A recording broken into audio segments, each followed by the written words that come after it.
नमस्कार और दीपावली की हार्दिक शुभकामनाएं। आज हम सभी इस पावन पर्व पर मां लक्ष्मी की विशेष उपासना के लिए एकत्रित हुए हैं। दीपावली का यह पर्व न केवल रोशनी, खुशियों और समृद्धि का प्रतीक है, बल्कि यह मां महालक्ष्मी की कृपा प्राप्त करने का सुअवसर भी है। पुराणों और कथाओं में कहा गया है कि दीपावली की रात्रि को मां लक्ष्मी पृथ्वी पर भ्रमण करती हैं और अपने भक्तों को धन, धान्य एवं सुख शांति का आशीर्वाद देती हैं। इस विशेष अवसर पर मां लक्ष्मी की कथा का श्रवण करने से न केवल हमें उनकी कृपा प्राप्त होती है, बल्कि हमारी मनोकामनाएं भी पूर्ण होती हैं। मां लक्ष्मी के इस मंगलमय आशीर्वाद से हम सभी के जीवन में उजाला, समृद्धि और सुख का संचार हो।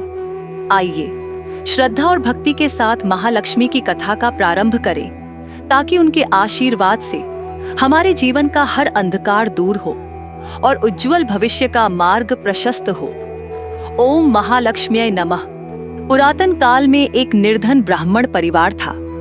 वे बहुत ही कठिनाई में जीवन यापन कर रहे थे। एक दिन ब्राह्मण की पत्नी ने महालक्ष्मी से प्रार्थना की और उनकी कृपा प्राप्त करने की आशा की।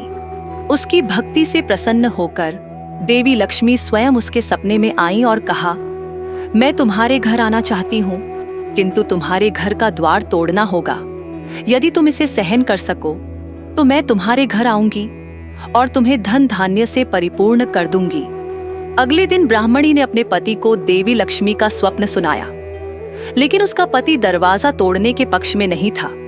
ब्राह्मणी ने देवी की बात मानने का संकल्प लिया और उन्होंने दरवाजे को खोल दिया।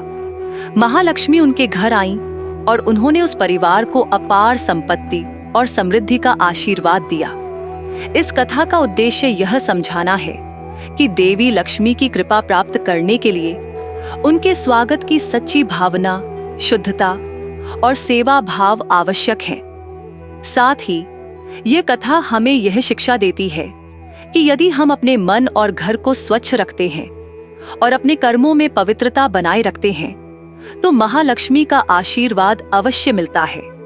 हर साल दीपावली के अवसर पर लोग मां लक्ष्मी का स्वागत करने के लिए अपने घरों को स्वच्छ रखते हैं, दीप जलाते हैं और उनसे सुख, शांति और समृद्धि का आशीर्वाद मांगते हैं।